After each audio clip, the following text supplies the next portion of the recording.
All right, welcome to the first episode of Off the Cuff. Woo! I haven't introduced you yet. Oh, sorry. You're not here. I'm not here technically. I'm blurring you out. Okay. You are blurred out. I'm blurred out. But we have a very special first guest for Off the Cuff. My girlfriend, Kelly Paoli. Also director, amongst other things. But girlfriend first and foremost. Could you say girlfriend anymore like you wish I wasn't your girlfriend? My ball and chain, Kelly Paoli. There we go. Yes. That's the kind of love that I want to hear and encourage. There we go. Thank you for being my first guest. Yeah, no problem. I'm here. You live with me, so you had to. Yeah, sort of. Tell me honestly, did you want to do this when I first asked you? Yeah, actually, I did. It seems like it's going to be pretty fun. Yeah? Yeah. Okay. You got high expectations. I do. We're starting high here, so if it flops, that's kind of on you. No. Oh, is it on me? Might be. It's your podcast. You're the guest. Oh, well, I mean, it was your decision to have me on said That's podcast, true. so. I wonder though, before we begin, should I explain what the podcast is? Yeah, maybe we should. Okay. Yeah, do you want to do another start to? No, I'm not cutting. This is going. This is 100% going in. Yes, to everything you hear is going in. All of the terrible crap that I say will go into this podcast. So from start to finish, the terrible crap will be in there. Yes. Oh yay! Everything you say. Yeah. Okay, so Off the Cuff is a off-the-cuff discussion with creatives from all around. All in around. different industries. Doing different fun creative. stuff. So we've got you, a director. The following podcast is probably going to be Michael Boland, a rapper. Yeah. Spark Houston, isn't Spark that? Houston. Spark Houston. That's his new name. Michael to me. He's still Michael to you. Yeah, he's still Michael to me too. Yes. But anyway, let's talk about you.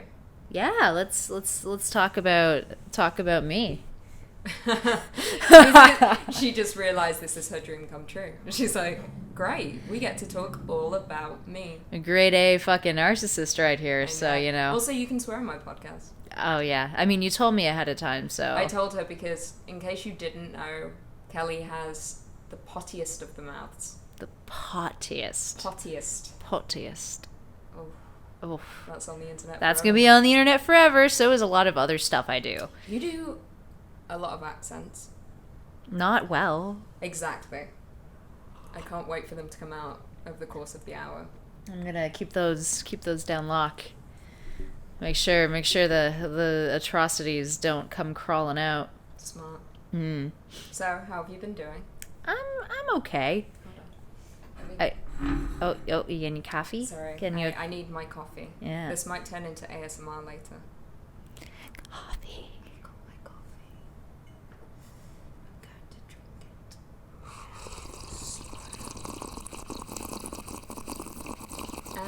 it. And everybody clicked away. Sorry. So, yeah, I'm doing all right. I find that I'm constantly like juggling a ton of different projects all at once. And at this point in time, at the time of this recording, I've got maybe like four different things that I am working away at. Can you tell us about those 4 different things? Yeah, I can. Yeah. Okay. So hey Buck. Oh, kitty cat. Any of you who are watching this video on YouTube will see the adorable Buck. This is Bucky. Buchanan Doors Paufy is his full name. This is our son, named after Bucky Barnes. The Winter Soldier. Winter Soldier. Oh, he looked up at that. He was like, whoa. Yeah, he's like, yes, I am the Winter Soldier. Yeah, I don't think you can see him on the camera screen anymore. I think he's behind me. Yeah. Anyway, sorry. He rudely interrupted. Yeah. Please continue. Yeah, so the thing that I think I'm working on the most right now is this mental health documentary series with a company is what I meant to say. Yeah. A nonprofit company called Uncomfortable Revolution. They're super dope. Essentially, their mission is to increase awareness about mental health. That's great. So the series itself is following a bunch of different people sharing their stories about mental health, and saying having agency in the ways in which their stories are told. So that's really cool. We interviewed 10 different people, mostly creatives. Yeah. I got to be there that day, which was fun. You did. You were doing sound. Yeah, I was recording sound. Yeah. It was a fun time. It was an emotional day. It was a heavy day. I don't think I expected anything going in. I was excited to do it, but felt like every interview I was so taken aback by everyone's stories. So it's the first time I've ever listened to people discuss their mental health issues like that. Yeah, it was eye-opening. It was nice, and it was nice being able to relate to other people. And there was one I won't name, but there was one particular story that was I know the one you're talking about. Yeah, it was like 40 minutes long, and it was just like from start to finish. I wasn't even really doing my job during her story. I was just like mouth open. I listened back and the sound is awful. The sound is just me sobbing. I'm like, no. Yeah, there's a lot of like emotionally moving stories that we got, and it's interesting to hear how people can, like, the majority of them suffer from depression, anxiety, although we have like quite a variation of different people coming out and talking. But it's interesting to see the unique ways in which each of these different like mental health ailments affect people differently. So one person's story about anxiety is different than the next, So that was really interesting. And one of the things that we're doing with the series is it's intercut with moments that kind of make like the feelings of anxiety, depression, PTSD, what have you, more visceral to the audience, so that I don't know if you guys can hear that. Sorry, but that's right. if you guys can hear the banging. We're trying to muffle the outside world as much as possible, but Bucky has a way of really infiltrating everyone's lives, like he's doing to all of you right now. That is the sound of him jumping inside of a box. He loves boxes. Or pushing a box. He loves to push the box. He loves to be inside the box. He loves to be inside the box and digging in the box. It's true. He likes to also grab things with his teeth and drag them around like a dog. He doesn't know he's a cat. I think. Bucky doesn't know he's a cat. He's never interacted with other cats. He's only interacted with us, which is sad. He doesn't know how to act. Anyway, enough about Bucky. But yeah, it's each episode has a different kind of image. Image. A different kind of like series of visuals. And yeah, that's what I'm working away on now. Nice. Is incorporating all of those visuals and ironically dealing with my own anxiety about the size of the project, because it's essentially just me kind of doing the post at this point. So. But yeah, that's essentially like the gist of the project. And we've got 10 episodes, which is much different than the original 5 or 6 that we anticipated. But it's also because I wasn't expecting the kind of response from people about like wanting to share their stories and wanting to be off the cuff about about what they've been dealing with, and I think it's an important thing to discuss. Yeah, I agree. Yeah, it's interesting. One of the people that we interviewed, who is a visual artist, her and I had gone to university together, and I was so completely unaware of what she was going through, like at that time. And like I was also going through a lot of stuff, because I've suffered from anxiety and depression ever since I was a young teenager. But like, it's interesting to see, or rather to learn and hear about what people are going through. And like, I was so completely oblivious to the fact that like, she was going through similar shit as to what I was going through. So exactly. You learn a lot. And it's you never know what people have going on in their own private lives, or what they could be going through. So everyone has something going on, and everyone keeps it inside. No one wants to show how they're really feeling. I was the same way. I mean, when we first got together, I was like made of brick. That's true. It took a long time for you That's to true. get in. I was like, I don't know if I'm like super into her. Oh. and then I warmed up to you. I think you warmed up pretty quick. Mm. Yeah, it didn't take long. But like, even if you ask like any of my friends, I was like, I don't know, I'm not sure, because like it felt like you were so hot and cold with me too. I am that way with new people in general. I can be very hot and cold because dripping all over the place. Sorry, we were saying what were we talking about? Well, before we jump back into what we were saying, seeing as I did say going into this, I'm not going to make any cuts because it's off the cuff. We're talking about everything. The camera does keep stopping, so I'll be making a few cuts. I feel like you could just cut out the part where you're like, I'm gonna not be making any cuts. I'm not making any cuts. But you are making. In the future, I'm not making any cut. All right, moving on. Anyway, what I was saying. With new people in general, I can be very hot and cold, and it does stem from me. I just don't think I want to be hurt, and it's me not trusting people immediately. So we met at work, and then it took a while. I don't know. When did I start working there? September 2016. I met you in like the October. Yeah. And then it wasn't until late December or like New Year's. Yeah, that's true. I messaged you. I was like, yeah, she's pretty hot. Thank you. I used to call her Hot British Girl. That was the code name in which I used to describe her to my friends. Like a year and a half to find out that that's what you had been calling me. Yeah. But anyway, yeah, it took a handful of months before I finally messaged you and said, no, what did I say? I invited you to my birthday. I think that's what it was. Yeah, you initially invited me to your birthday, and then, like, there were other parties and stuff. Oh, yeah, we went to a party prior where we spent, like, the whole night hanging out. Yeah. And then it was my birthday not long after. Yeah. And then that was kind of what triggered everything. Yeah. Triggered the fancies. Yeah. The butterflies. That was, I'm actually answering a question now. Actually. Because I did, I asked on Instagram if anyone had questions for Kelly. One question was, how did we meet? You got a singular eyelash on your cheek. I'm just gonna. Oh so no. Sweet. Oh no, that's mascara. I'm just gonna. I rubbed it off with my finger. You look beautiful. Makes it worse. Black everywhere. No, you look beautiful. Thank you. Yeah. But yeah, that is how we met. Yeah. Whoever. Let me find out who asked that so I can show out their name. How did you two meet? Ben Askew? Ben _ Askew. Yeah, that's how we met, Ben. Yeah. That's how we met. That is how we met, and the rest is history. Mm-hmm. Yeah. So, you named one project you're working on. What are the other three?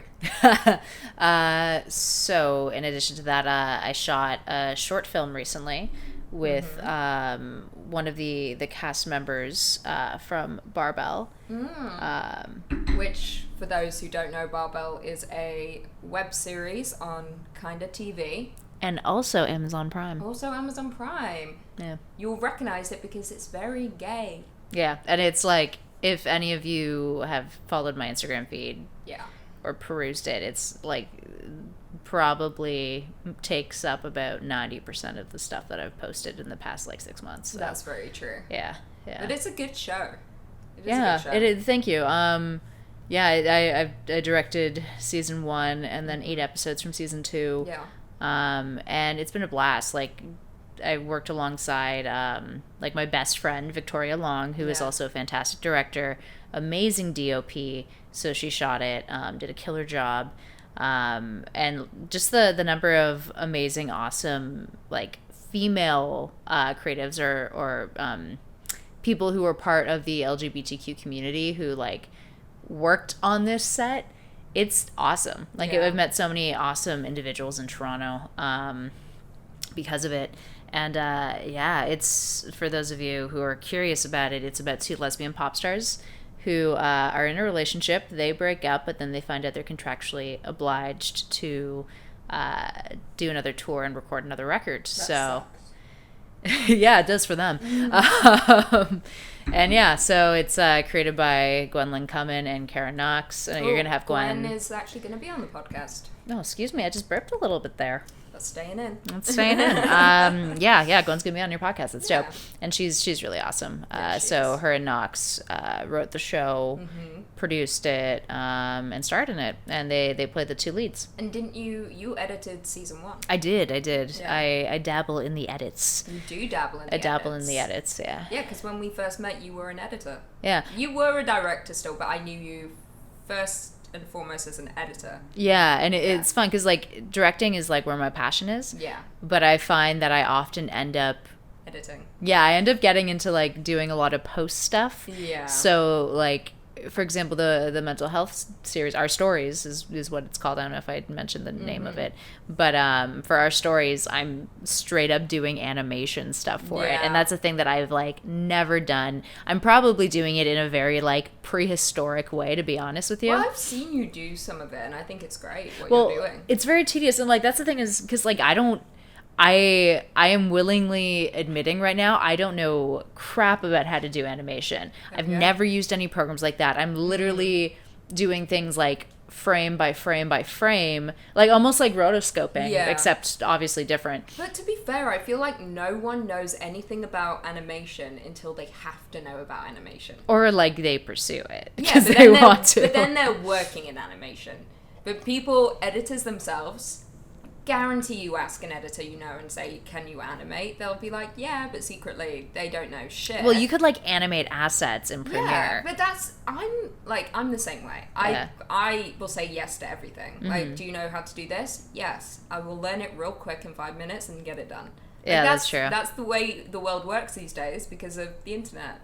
Well, like, it's also a crappy thing, rant time, about indie film is the fact that, like, you know, people expect, like in the indie world, a lot of the time people expect you to be able to do multiple jobs. So it's like, oh, you are an editor. You must also be a colorist. You must also be good at sound mixing. And it's like, I don't know shit about how to, you know, mix sound. I also do not know much about, like, I know what looks good. Yes. I know what sounds good. I know, like, I'm pretty good when it comes to, you know, sound design. Yeah. But do I do it professionally? Nah.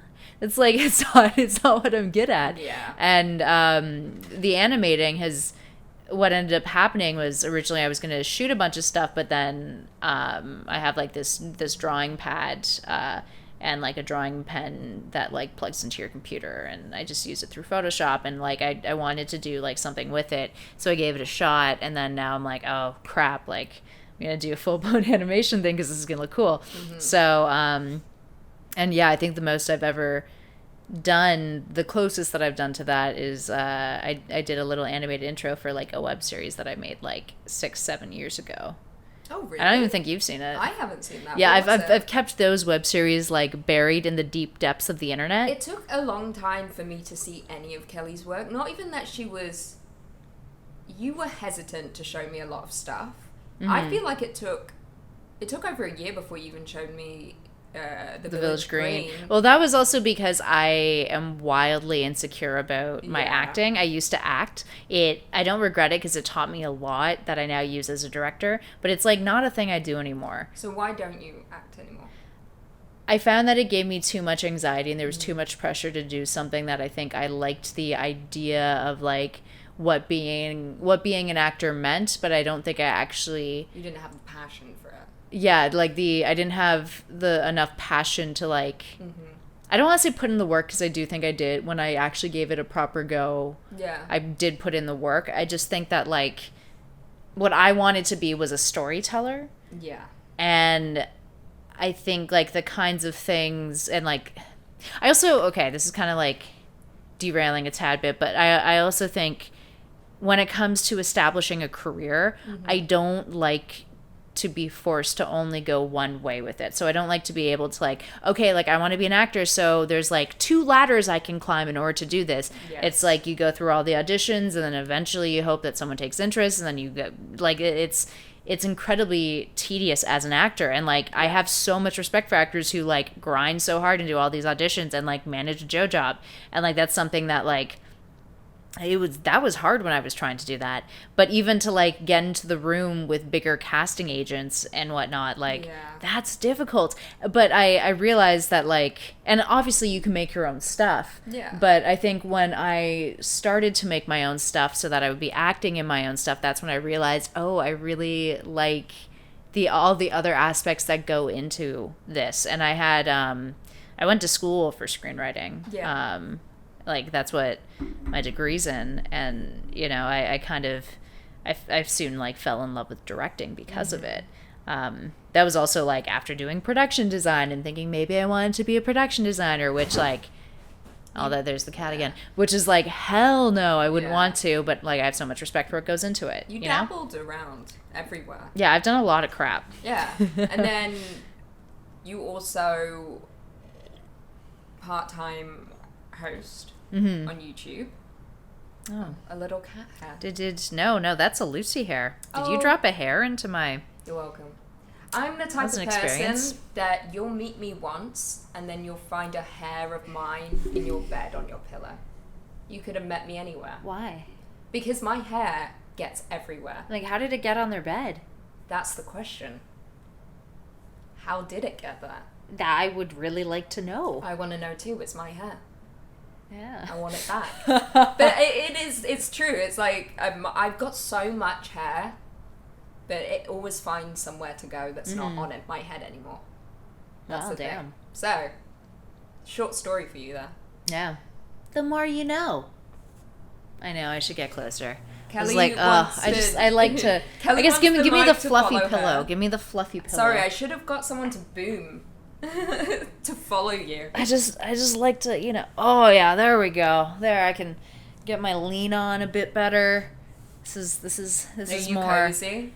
You relaxed? Yeah. I'm glad. I think my boob is falling out of my. Oh, her boob is falling out. Great. That's making that was a moment. But yeah, it's. I forget what we were talking about, but. We're talking about acting.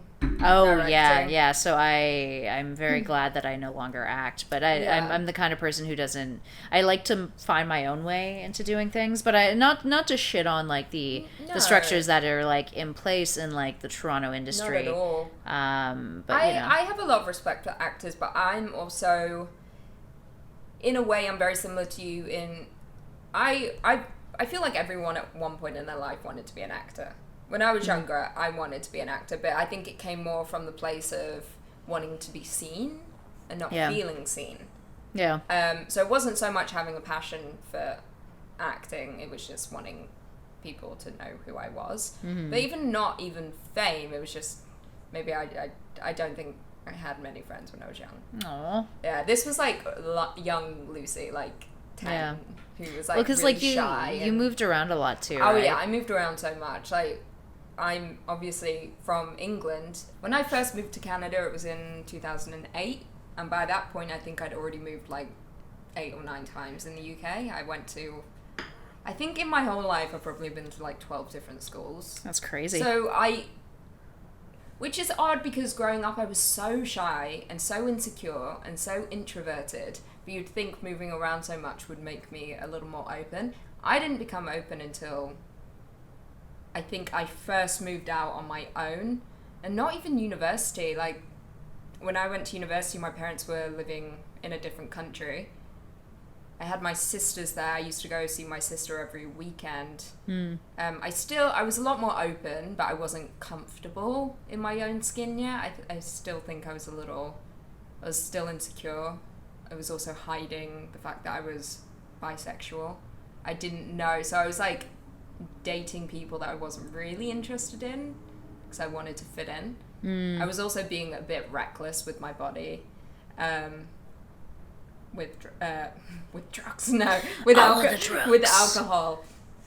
But then when I moved back to Canada after university, I think that's when I started finding myself and being more open and extroverted. Because you had to be. Like, I was moving to a new place without anyone. I had no family there whatsoever.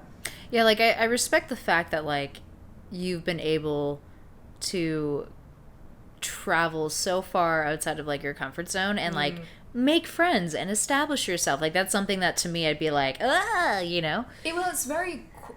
It's a daunting thought, that's for sure. But it's gotten to the point now where when I'm in a place for too long, I get so antsy about it. I feel the need to throw myself in the deep end again and go somewhere where no one knows me and meet new people. But I'm actually, Toronto is probably the longest I've lived in a place for a long time. Like, I think it's because it's 3 years. It's a good city. It's my favorite city. Because I'm locked down. Locked down. But no, it is a great city. I love it, and it's the first time in a while where I haven't wanted to just like up and leave. I've got a good job that I like. I've got you. Yeah. I've got our son. I've got a great group of friends. But it's an amazing city. I love it. I really do. Mm-hmm. Yeah. And you obviously are obsessed with it. I love this city so much. I've never known anyone to love a city as much as Kelly loves Toronto. When I fly back into the city and I see the skyline and the CN Tower, my eyes always water up. I get really emotional. And like, I'm not even making that up. Like, I get... The city makes me so... Like, I love it so much. It's also not even just Toronto. It's also Canada in general. She's very patriotic, which I'm excited about because in, I think it's 3 weeks, I'm officially becoming a Canadian citizen. You gonna be a Canada. I'm gonna be a Canada. So I'm going to my oath ceremony where I have to recite the oath and I assume sing the national anthem. I'm not sure if I have to do that. But my parents are flying over from the UK for it. You're going to be there as well. Yeah, learn the anthem in French. Blow their minds. Okay, we'll see. Be like, hi, I'm a British girl, but like, I got this down and... I should. Maybe I will. Should be like, parlez-vous français? I butchered that, I'm pretty sure. But yeah, you did. Some people are offended right now. Some people are offended. I'm really sorry. I want to learn more French and be better at it. But I have a feeling that when I do the oath, you're going to get emotional. Yeah, probably. Just because it's so Canadian, and then it's me being so Canadian, you're going to be like, oh my god, my favourite things. I'm going to implode. Yeah, she's just going to explode in the room. Yeah. Like, your parents are going to have to like clean their blood. Yeah. My blood off of their... Shit, we shouldn't have brought Kelly with us. Yeah. What a mess. Yeah. Mop the floors. Oh, that's awkward. That's awkward. That is awkward. Yeah. Who's going to pay the rent? Oh, I guess you. That's fine. Oh. But yeah, I'm proud of you. Oh, thank you. Yeah. That is sweet. Yeah, it's a big occasion. I'm very excited. It's been like 11 years in the process since I first decided to become a Canada. Yeah, well, it's been 11 years since I first moved to Canada. And then it's been the process of getting citizenship is so long. It's been like 5 years. And now that it's finally happened, I'm very happy. I aced my citizenship test with flying colours. Well done. Took me 10 minutes.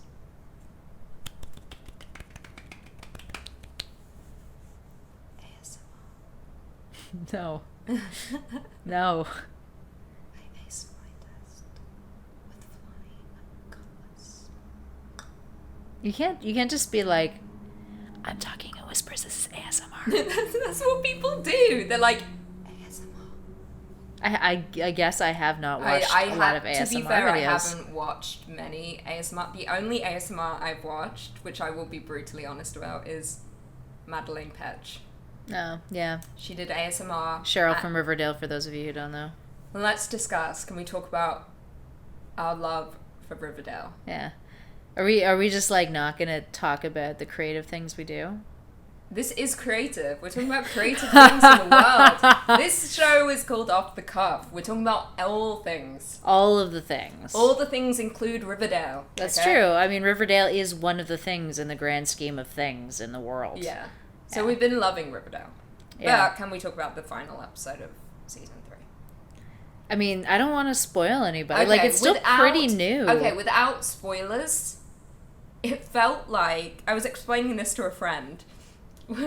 it felt like the whole season was very well written, and then it got to the final episode and they're like, let's let the fans write this one. And they just went to like fanfic.net and pulled the first fan fiction they saw and was like, this is perfect. Because there were some moments that were so absurd I couldn't stop laughing. But like Riverdale is absurd, and that's why I think it's like it's interest. It's such an interesting show. Now, the first season I wasn't really a fan of because I thought that some of it was really gimmicky. There was like a lot of queer baiting between Veronica and Betty. Oh, I hate queer baiting. And for anyone who doesn't know what that is, queer baiting is when a show suggests that two straight characters are gay.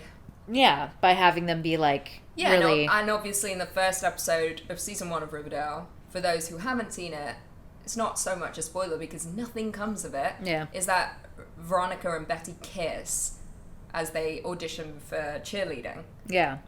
And then nothing else happens. Actually, there are a few more episodes where it's kind of suggests that there could be like... Yeah, because they had to keep the gays watching. Yeah, they were like, oh shit, this is our primary audience. And I think that is why they made Cheryl Blossom gay eventually, was because they were like, we've lost the gays. Yeah, Kevin just wasn't doing it. Kevin wasn't doing it for anyone. Kevin Keller, poor dude. Yeah, so that's the only reason we started watching again, because we're like, okay, let's investigate this new gay couple. It's like that meme, it's like, oh, not interested in this show, won't watch like several seasons, one gay character is announced on the show, I'm in. Yeah, exactly. That's the state of representation though in the queer community, is that you don't really like, there is such a lack of content, like quality content that isn't like feeding into tropes and, you know, like painting queer characters as you know, like just the gay best friend or like two-dimensional characters, you know, like there isn't.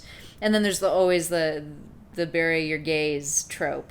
That's which true. Is like, for those of you who don't know that is like kill off the gays. Yeah, and like usually like they're killed off for an unnecessary reason. Yeah, it doesn't make sense, but it's like they it used to be the case in horror movies that if you were gay or black, you would die first. Yeah.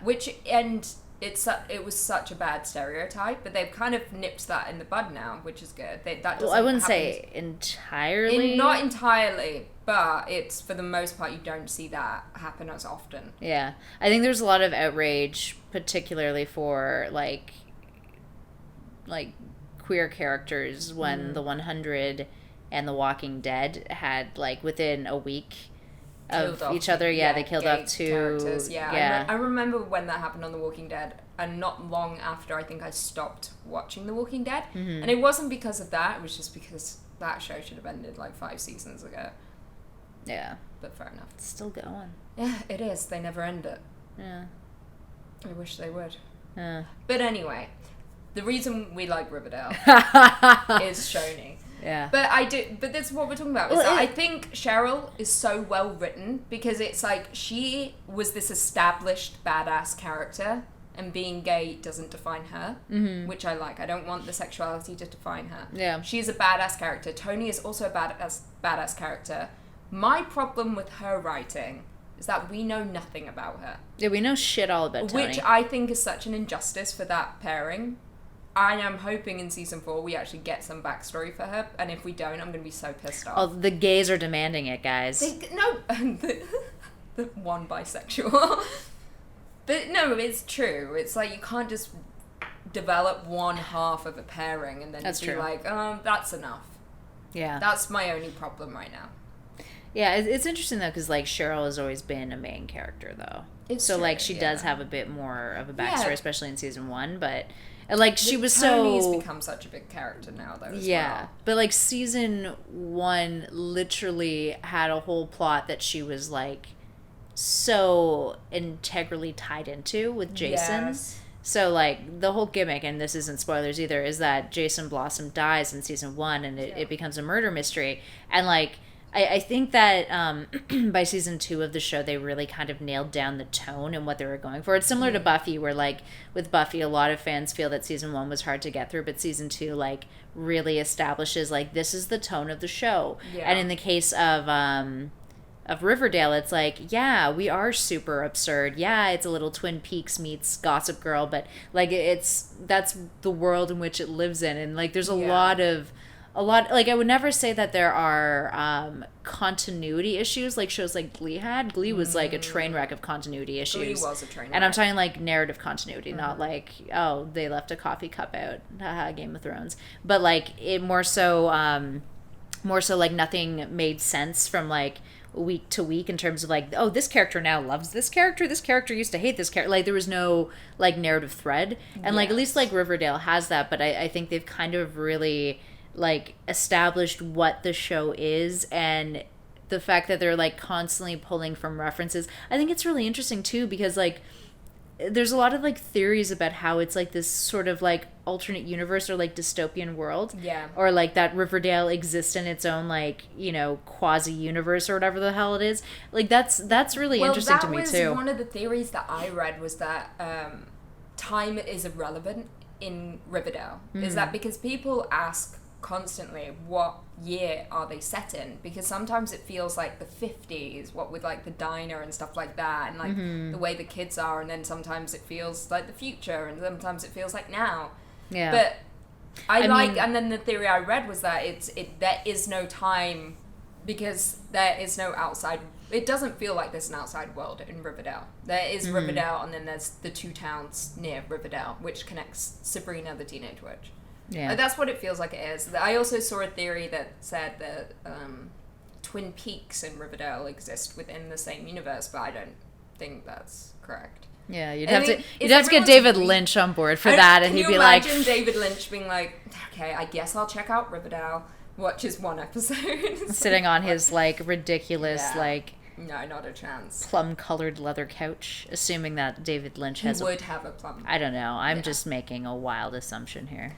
So, speaking of coffee cups... Yes. I was like, that thread. Oh. Yeah, that's the one thing we're picking up on here, the coffee cup. Oh. Game of Thrones. Yeah. A lot of outrage. What are your thoughts on Season 8 so far? Because we've still got, as of this recording, we've still got tomorrow's episode to come out. Yeah. So we haven't seen it yet. Then I feel like we shouldn't talk about this. No, we can still talk about the current outrage that's happening. Oh, okay, yeah. I mean, the interesting...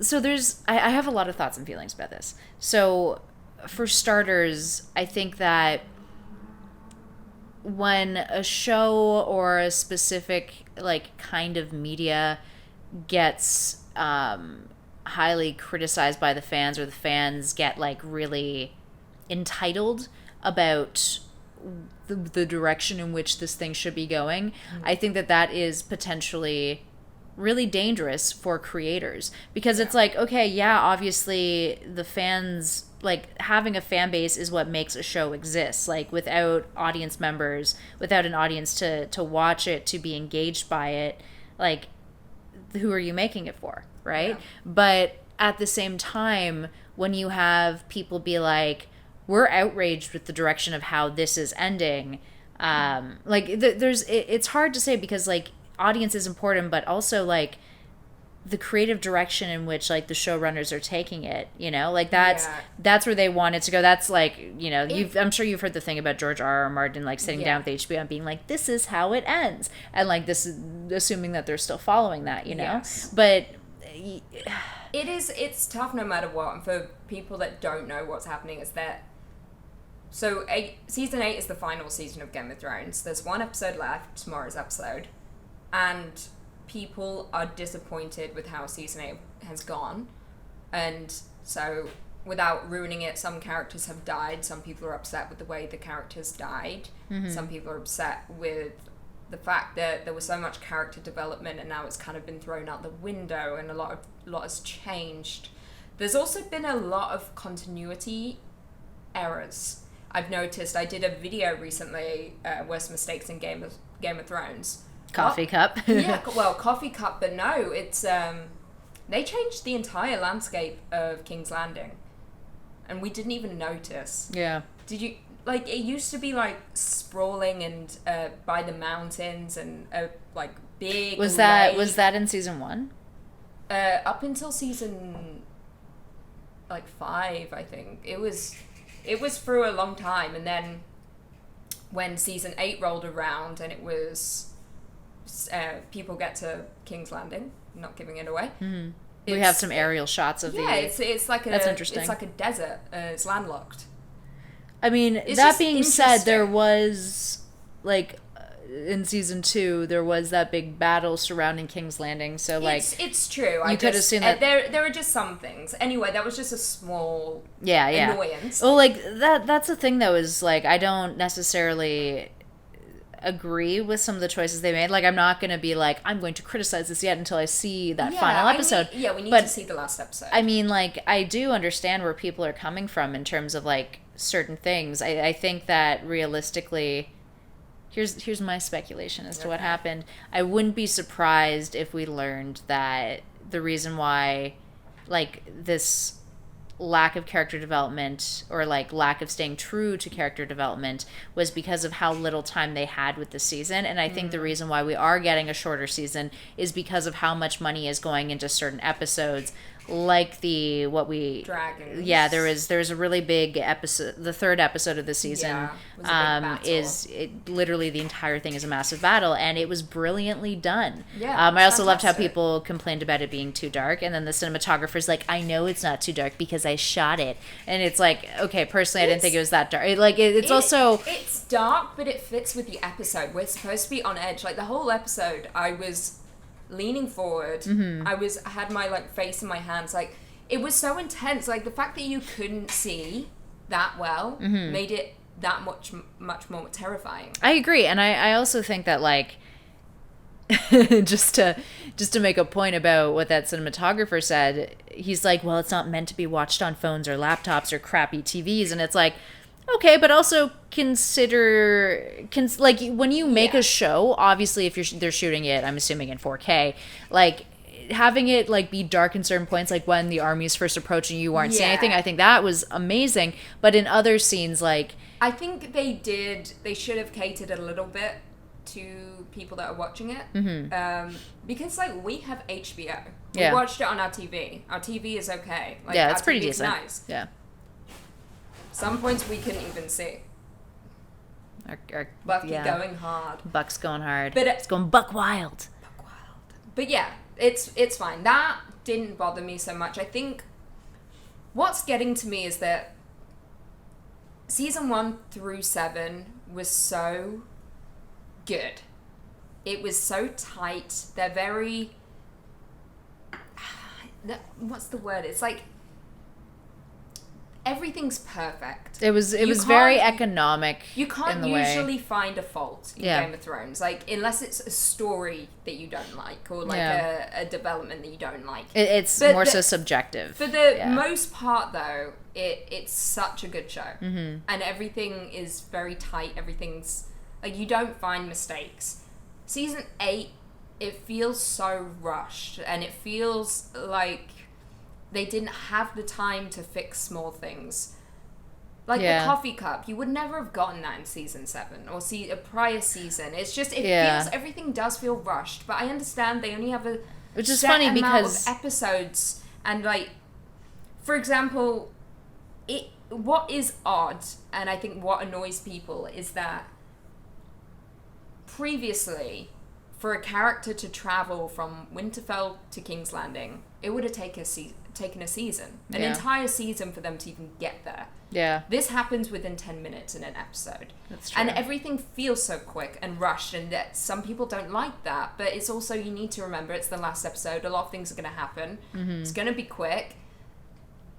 But I don't agree with the outrage, and I don't agree that people are signing a petition to get it remade, and I think it's rude. Yeah, it's like, fuck off. Especially with, like, the amount of work all these people have put into. It's like over 10 years of people's lives almost. Yeah.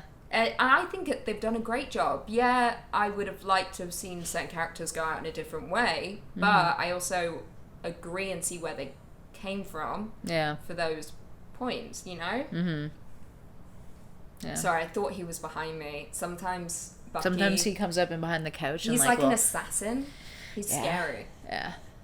But so lovable. So lovable. Yeah. So I took to Instagram to tell people that you were going to be on the podcast. Yes. And ask if they had any questions. Okay, hit me up. Hit me up with some of those questions. I have some questions. Yeah, let's see, shall we?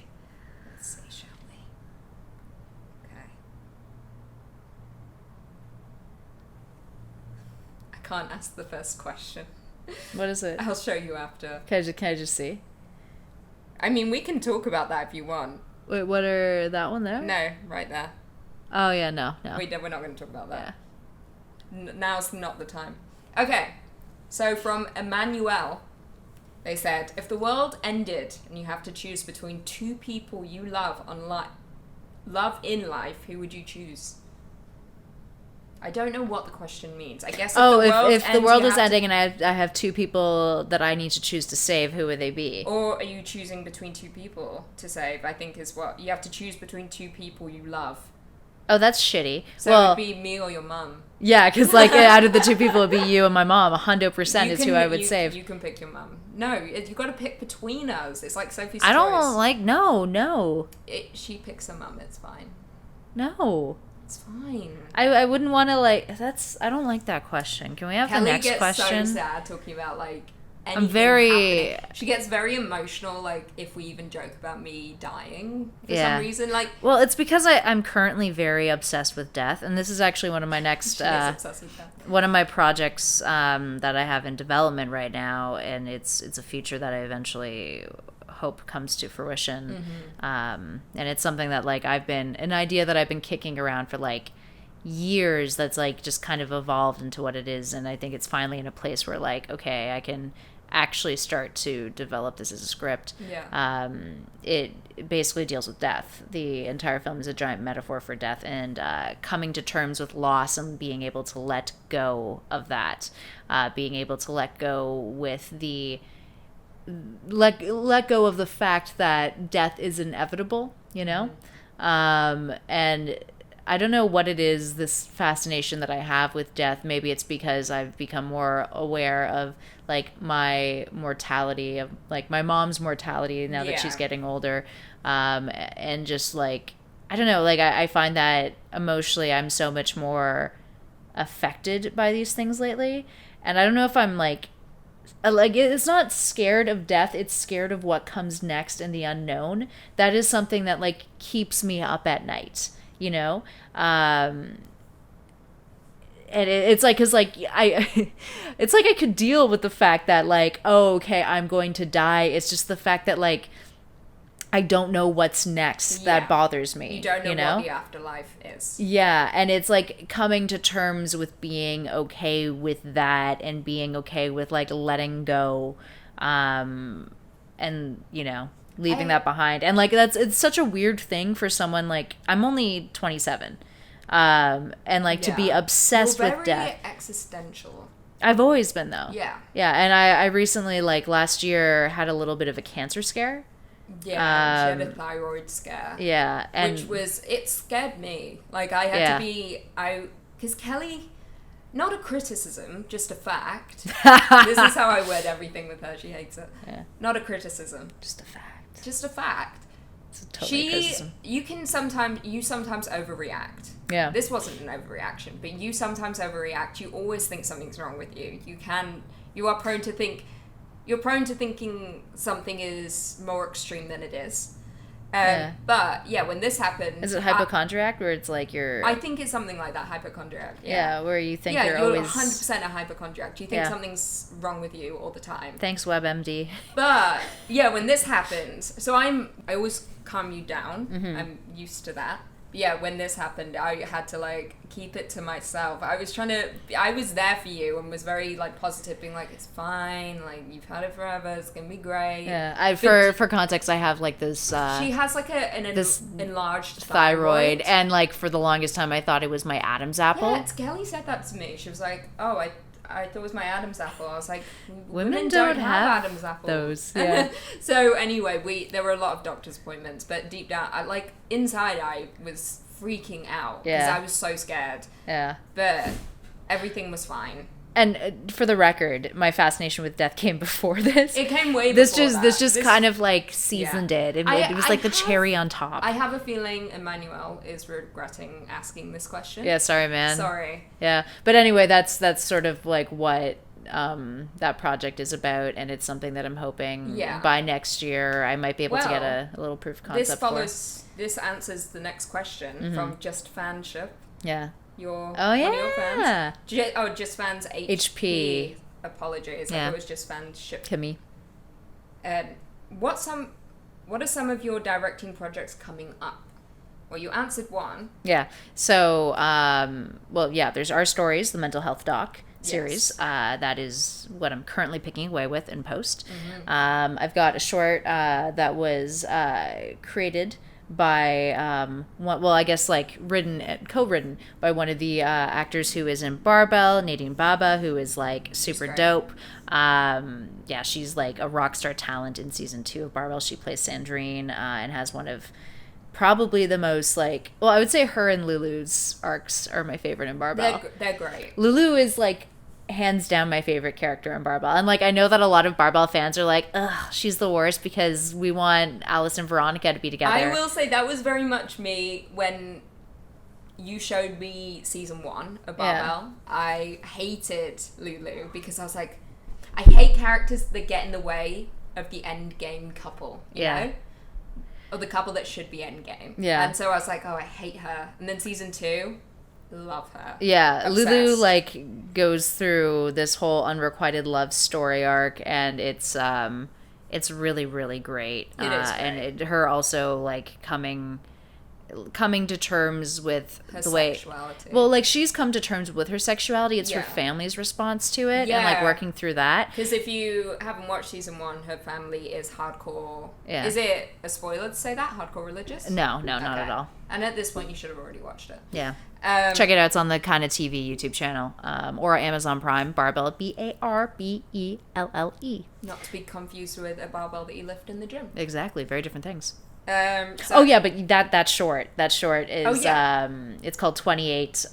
We shot it recently. Yeah, I that's helped something out. that I did sound on that as well. You did you're like my go-to. It's quite funny because you don't do sound. I don't do sound, but I do sound a lot. Yeah. Well, you always do sound whenever like my other sound girl is never available. It's because I know how to do sound. Like primarily I was an editor before I retired from editing. Mm-hmm. And then I can also do sound and color. Yeah. So sometimes I have to do that for you. Yeah. And then I write, but mostly I'm work in YouTube. Yeah, that's true, you do. Yeah. Yeah. But yeah. One might call me a YouTuber.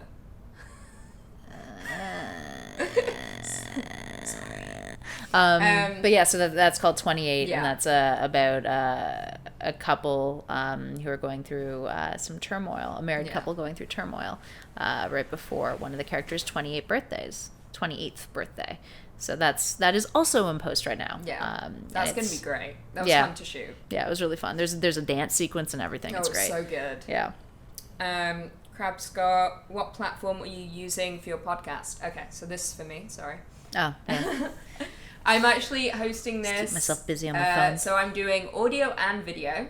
If you're listening on audio, it's on SoundCloud. And if you're watching this, then it's on YouTube. But YouTube and SoundCloud is where I'm doing it. Can't you do it like on Apple or something? I think you can submit it. Yeah. But SoundCloud is apparently the hot new place for podcasts. Everybody has a SoundCloud. Yeah. You know, whenever someone gets like a popular tweet and they're like, yo, follow my SoundCloud. Yo, follow my SoundCloud. Yeah. I do not have a SoundCloud that you can follow. Call me wicked. He said, do you enjoy, or she, they, do you enjoy meeting fans? I don't think I've ever really... The only times that I've ever met fans were like at Barbell events. Yeah, like at when the premieres. You do public events. Yeah, otherwise you don't get... Because, guys... I've never run into a fan on a street. I think people, because we work on big YouTube channels, people think we're just as popular as the channel. But that's not the case. Nah. The channels are popular. Yeah. But it doesn't mean we're popular. Yeah, like difference. I am like so uncool it hurts. Like I feel the same way. I am like so uncool. But like that's the thing is no like I mean fans are dope. Whenever you like meet someone who is appreciative of your work, it's really fantastic. Really cool. I like interacting with fans on social media. That's my favorite thing is to do like Q&As. Yeah. But otherwise it's we don't see people. Yeah, I should do more Q&As. Q&As are fun. I just like, I find that like social media gives me so much anxiety sometimes. Yeah, that was gonna be a question actually I was gonna ask you is, social media brings a lot of anxiety. Yeah. Do you think you could be in the industry you are without social media? I mean, okay, there's two answers to that question. Okay.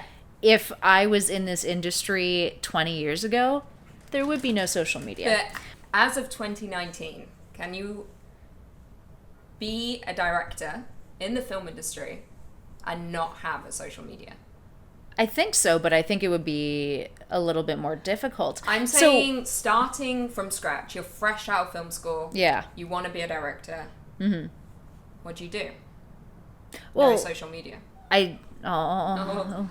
The Bucky's here. Yeah. He's like, pay attention. He's like, give me attention now. You've been talking for too long. That's an interesting question. I think, honestly, I think it is possible because when I look at like my work, like sure, I post things on social media. Like I don't promote my work as much as I need to, and I think that's like one of my goals this year is I'm going to start posting more. Posting more stills of my work because I have like all of these stills that like sure you can watch my reel, but in terms of like actually making my Instagram be about my work as opposed to like being like photos of my face or whatever or like random shit. But when I look at my work though, and like where I've gotten jobs, it's all been from like it's more of like a domino effect in the sense that like it's through other people. Yeah, like when I got out of school, I started a production company with a friend. We did like event stuff and like other like little skits and everything. Like we were making so little money, it like covered like a small percentage of our rent, and that was it. But then we had put out this trailer for something called the IPF, the Independent Production Fund. We didn't get funding, but someone saw that, a company over in France called Roxaline. They were awesome. They were looking to do original digital series. They picked up the show based off of that teaser, which was a short film. And that turned into the Village Green, right? Then that turned into the Village Green, which is like the first big budget thing that I directed. It was very good. Thank you. We had an awesome cast, like a really strong producer and editor, and it was a really fun show, and I got to try a lot of things on it that I had never done before. Like our last shooting block in particular, like we had a bunch of like child extras. We had a whole car chase scene. Like there was this, we did some really solid work for like the last episode as well, and tried some stuff that was pretty dark, but I think that like some of that dark humor has really kind of informed the way that I approach, my work going forward. But anyway, I learned a lot from that. Excuse me, another burp. It's coffee burps. Coffee burps. Yeah. But I learned a lot from doing the Village Green. And because of the Village Green, that's how I got Barbell, because Gwendolyn Cummin was and fun story about that, her character. And like, unless you're in France and have Canal Play, you have not seen this show, and I apologize. It's because the distribution rights are with Canal for North America, are owned by Canal. Don't know if they're ever going to come to North America with a platform. This might change. I don't know. It was a really fun show. Watch the trailer. You can see it on my website if you go to kellypaoli.com. But anyway, the cool thing about her character was we had initially had it written as a man. Didn't find anyone. Like, we found like a lot of great talent, but nothing was like hitting it perfectly. And we were like, Gwen came in to read for another character, and we're like, she's really good. She's not this character, but like, do you want to just bring her in for this other one? We brought her in. She killed it. We started working together, and then after we were done the Village Green, she asked me if I would be curious, like if I'd be interested in doing Barbell, this show that her and Karen Knox had written that was about lesbian pop stars, and I remember reading the pilot and being like, this feels like Spring Breakers, but like some of the humor could be very Scott Pilgrim-y, and like I love Edgar Wright, and at the same time it's like, has like this kind of like Harajuku Girl sort of aesthetic to it, but also very Toronto, which I loved, and it was just really cool. So we ended up shooting a pilot with that, and then we eventually got some funding for that, which is great, through Bell, and and then we did a season 1. And so you were quite lucky how you got work. It was very traditional, actually. Yeah. Because now, like, when I look at how I got my start, I came out of school and I walked into a job, but I was lucky because it was through someone else. Yeah. So they hired me, I became an intern, eventually became an editor, and that was in Calgary at a video production company. Yeah. But while I was there, I knew I wanted to be in Toronto, so I started building a base, but it was online. So Twitter was where I got my start, I could say. Like, I credit social media to the position I'm in right now. Yeah. And it's such a weird thing to say, and it took me a long time to be able to separate myself from social media. It was a hard thing. I was so obsessed with it. It felt like a job. Yeah. Because I got my work from there. I met people through there. A lot of the people I still know today I met through there. So when I did move to Toronto, that's how I got my jobs. Was I made friends on social media. I met them. They hired me for reels or shows or films, whatever, and that's how I did it. But it also had the most negative influence on my life. I was so stressed out all the time, and I think I'd probably spoken to you about this a lot, and Michael as well. Like, I said to him once, I was like, sometimes I find that I do things just so I can post about it. And that's when it became a problem to me. Yeah. So it took me a long time, but I'm at that point now where I don't even go on Twitter anymore, which is nice. And I realize the people I need are going to be here. Like the people that are my friends are here. Yeah.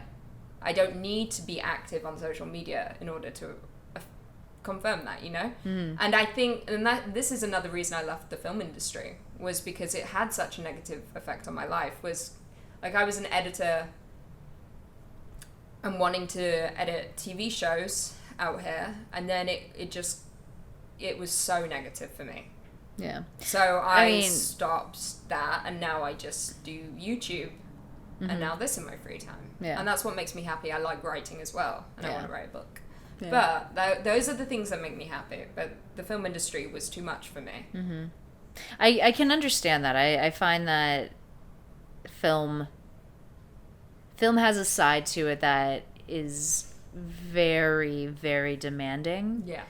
And there's also, it's not just the work, it's also the business aspect of it. And it's, I've referred to it as almost like playing a game, because like there is so much that goes into networking, doing all of that stuff, and like so much, if I'm being frank, superficial stuff. But that being said, like, I wonder, you know, because I've had some like really, really great opportunities, and worked on some really great crews. One of those was like the first season of Barbell, to this date, I think is still one of like my favorite set experiences that I've had. I also, another project that I have that's currently rolling out right now. I do a lot of different things. This one is a reality show. It's called Buy or DIY.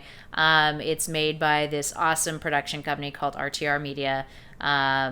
Essentially, the concept for that show is that, say, like, every episode there's a different guest who has a design dilemma, right? It's like, oh, I need a bedside or a nightside table for my room. I live in a condo. I have this king size bed, but I don't, I want something that like can fit the space but isn't overwhelming, and something that works for that without me having to sacrifice my king size bed. That's actually an actual episode. You can look forward to that if you watch it. We have another one. Drag queen Selena Vile is actually the episode that just came out. She needs a storage solution for her drag room.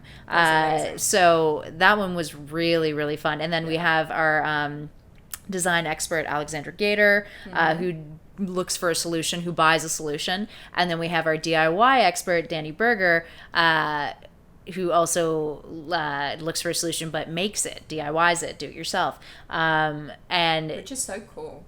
Yeah, like they're also both like really cool people. Yeah. And the entire crew on that were just so lovely. So like it's interesting because, you know, just getting back to what we were talking about before about the film industry, some of it can be overwhelming and really demanding and superficial, but then like you work and you hang out with people like in crews like this, like I can honestly say that every single person on Buy or DIY shooting season 2 was so lovely and so much fun to hang out with, and their work ethic was so good. Yeah. From camera team to like our production coordinator to our producer Jay, like all of them were so awesome.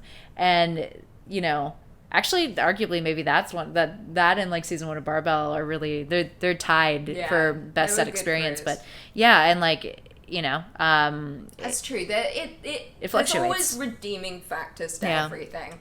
I think for me, what I find hard is knowing who is real and who's fake. Yeah. I think because sometimes it's easy to tell. There are people that only will talk business to you.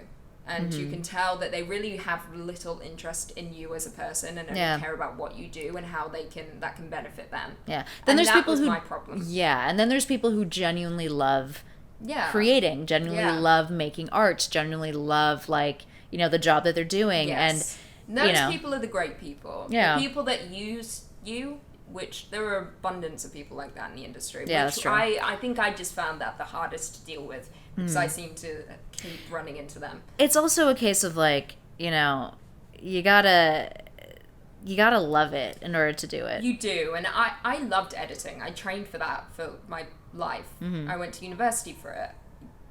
All my jobs were editing, but I think it just broke me. Yeah. And I'm glad it happened when it did, because now I'm probably the happiest I've been in a while, and I know what I want to do, and I'm happy doing what I want to do. Yeah. There's a fire going on outside, I guess. I know there's lots of sirens if you guys can hear them. But yeah. I wouldn't be doing anything else. Yeah. You know? So that answers what... I don't even know whose question that was, or what question we answered. Oh, they had a fun name. So, next question. 18FF said, how do you manage to stay positive all of the time? I don't. That's the thing, is like... I try. I think the way that I appear on social media and like on YouTube, actually I would say I'm very sardonic and sarcastic on YouTube, but it's hard, you know, like I struggle with pretty bad anxiety, if I'm being honest, and like a lot of the time, like, you know, it's the work itself that gets me through, because when you're really passionate about a project and you really care and you're like, I don't know, personally, like I just pour my all into every project that I do. Yeah. And you know, that is what gets me through. It's also having like a good support system around you, you know, like I have you and like one of my best friends, Vic Long, who I mentioned earlier in the podcast, like, you know, she also goes through similar stuff and she gets it. So like, you know, having friends that are... I think it's sometimes hard for people to understand that who we are on YouTube isn't us. Yeah. And maybe that's not the case for everyone, but I know for me, like, because I'm on Top 5 Scary Videos, they've essentially created a character for me that I play up to now, where I am this like almighty demon porcelain goddess or whatever they call me. But you're not? Sorry guys.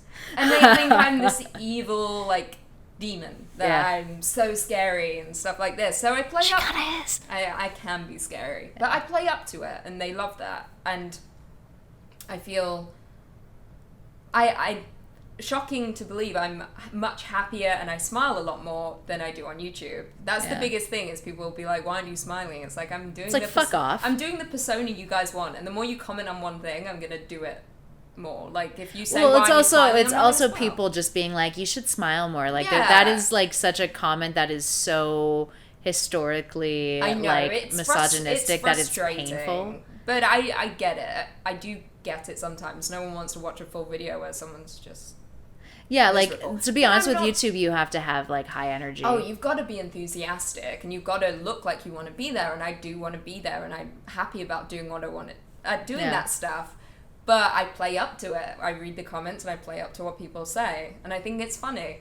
I don't read the comments. Yeah, she doesn't read the comments. That's the thing. Like, people read the comments to me, which sounds super bougie, but, like, no, it's... No. Usually, if I ever interact, it's because someone has brought it to my attention, and I don't know if that's just for my own anxiety, where I'm just, like, I don't want to know what people are saying. Like, we pump out so many videos a day. Like, sometimes I'll film up to... Like, my max that I've ever done was...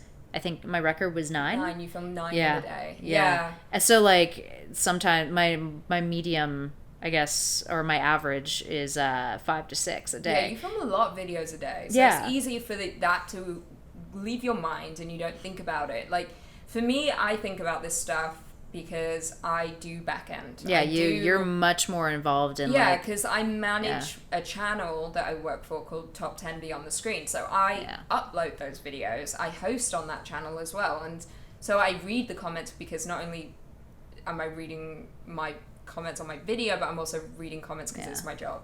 So it's that's a the thing process. When you work for a YouTube channel, like, you have someone who is, like, also operating the channel, and there's all the editing that goes into it. So, like, I feel like a lot of the time, like, the comments aren't, like, necessarily for me, even though some of them are sometimes. Whereas, like, if someone comments on my Instagram, I'm, like, 10 times way more likely to, like, respond to that almost, like, immediately as soon as I see it, you know? Well, there you go. If you want to talk to Kelly, follow her on Instagram at Kelly Paoli. You like that plug? That was so subtle. Yeah, so that, well, I mean, I was subtle, guys.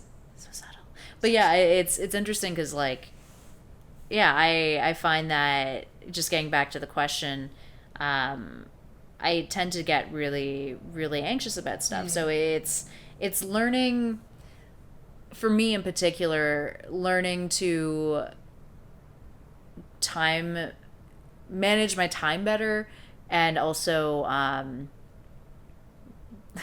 be kinder to myself, I think. You are hard on yourself. Yeah, I'm very hard on myself. But I also feel like, especially, like, what I do, which is directing, like, you kind of have to be... Like, I have a standard that I'm always trying to meet, and I don't ever... Like, one of the things that I was, struggling with the other day with, like, the visuals for the mental health doc is, like, I have a standard. I don't want to half-ass anything. Like, if I'm going to shoot something for this, because there are so many visuals that, like, it was a little overwhelming, but, like, I'm doing it. I'm getting it done. But, like, I have a standard that I want to maintain. I don't want anything less than that.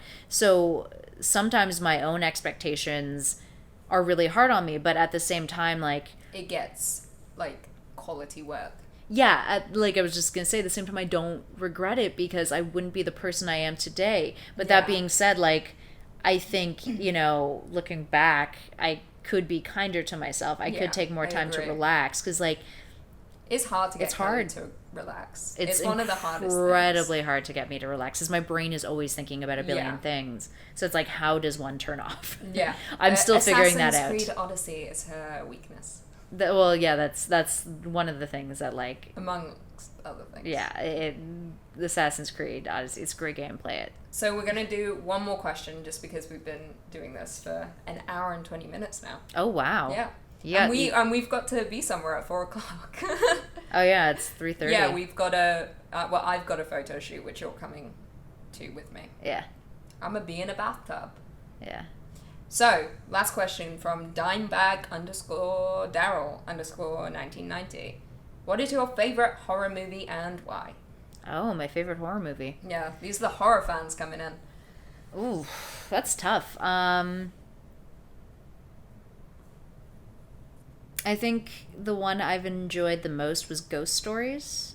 Oh, Ghost Stories was excellent. It was also such a hidden gem. Yeah, what was it? It's on Netflix, isn't it? It's on Netflix, well, at least in Canada. I don't know if it's a Netflix film. It might be. Yeah. It's a British film anyway, and it's told in 3 parts, 3 separate stories with a theme.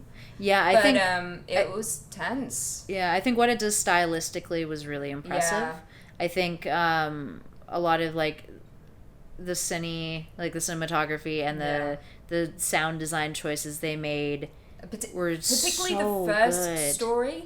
Yeah. It starts in, like, no spoilers, but a factory. Yeah. It's very terrifying. Yeah, and, like, that's one of the things that draws me to a horror film is when the filmmakers are able to make tension scary. Yes. Not having to rely on jump like scares.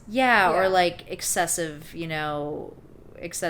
tropes that you see in like some of the excess. Like that it's They did a good job with that. They did a very good job. I would say my favorites are still the classics. Mm-hmm. The Exorcist, The Shining.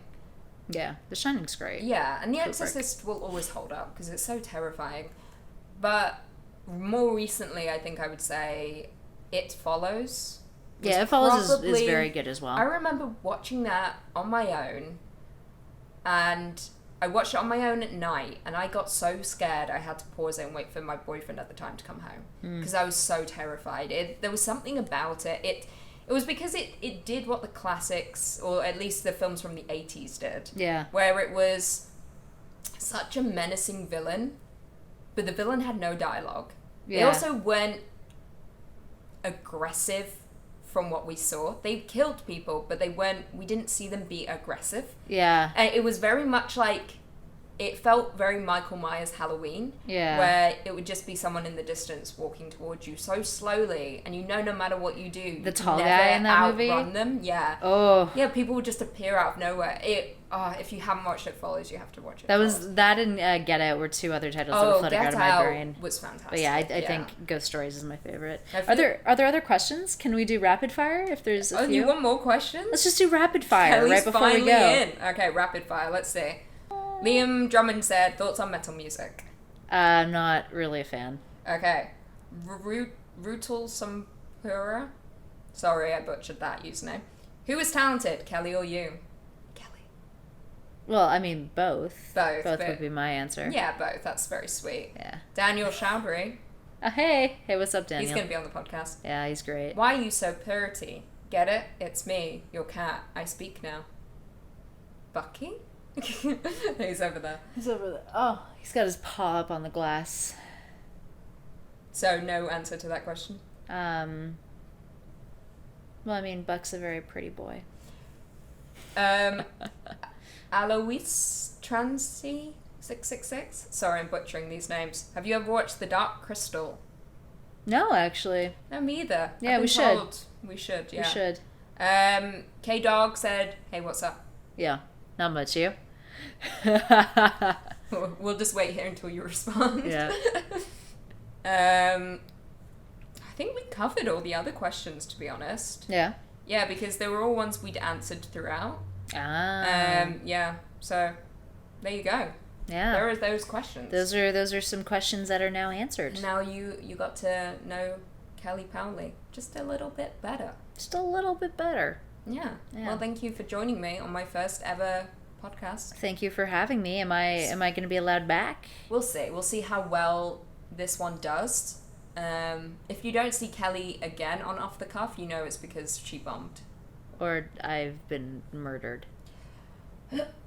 We won't talk about that right now. Oh. But yes, thank you for joining me on my first ever episode of Off the Cuff. Yeah. You will probably be back, considering we live together. Yeah, probably. And I'm glad you were the first one. Oh, thank you. I'm glad I was too. I couldn't have asked for someone better. Oh. Except anyone else. Oh. Just kidding. Alright, well, if you're watching this on YouTube, please give it a thumbs up. Yeah. Subscribe, maybe if you want to.